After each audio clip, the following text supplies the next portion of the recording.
So, we're going to Secret.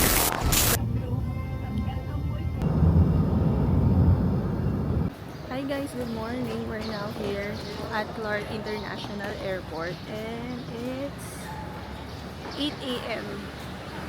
So, we're going to Secret. By the way, we're flying with my favorite airline. Actually, ito yung favorite kong airline papunta dun sa pupuntahan namin. So, tara, samahan niyo ako.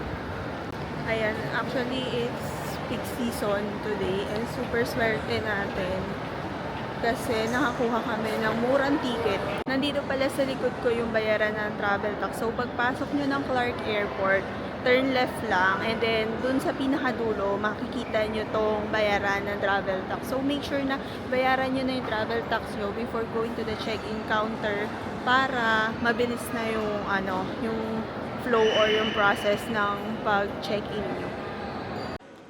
Alam nyo guys, sobrang okay naman talagang mag outbound flight dito sa Clark kasi wala masyadong tao, mabilis lang yung check-in, hindi ka mahahassle or ma-stress sa lakaran, sa immigration kasi mabilis lang naman talaga yung process dito saka maikli yung pila.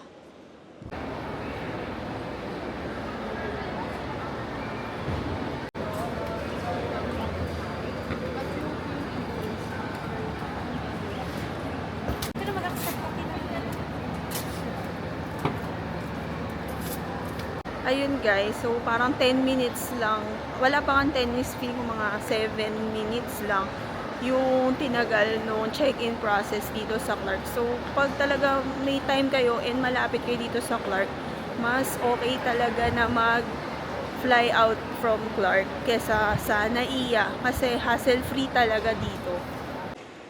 I'm with my brother-in-law. First time niya ang lilipad.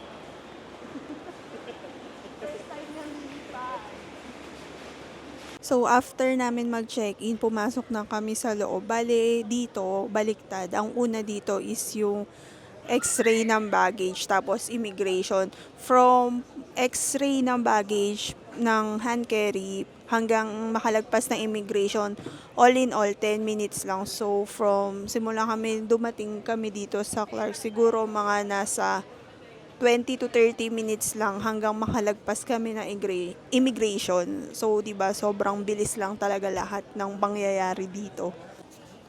Papunta pala kami sa Taiwan ngayon via Starlux, my favorite airline going to Taiwan. Actually, Starlux talaga yung paborito kong airline papuntang Taiwan.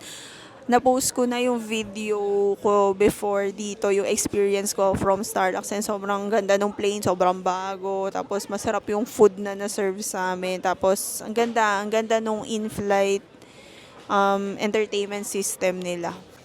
Kung pupunta kayo ng Taiwan, don't forget na gumawa ng Taiwan arrival card. Ito yung QR, pwede nyo screenshot. Ayan, para makapag-fill out na kayo nung i-arrival nyo sa Taiwan.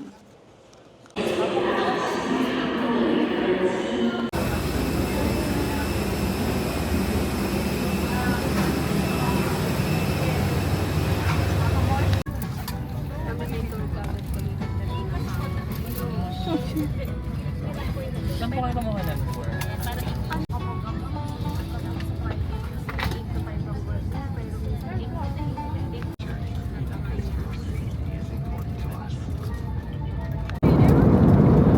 May kasama ng meal yung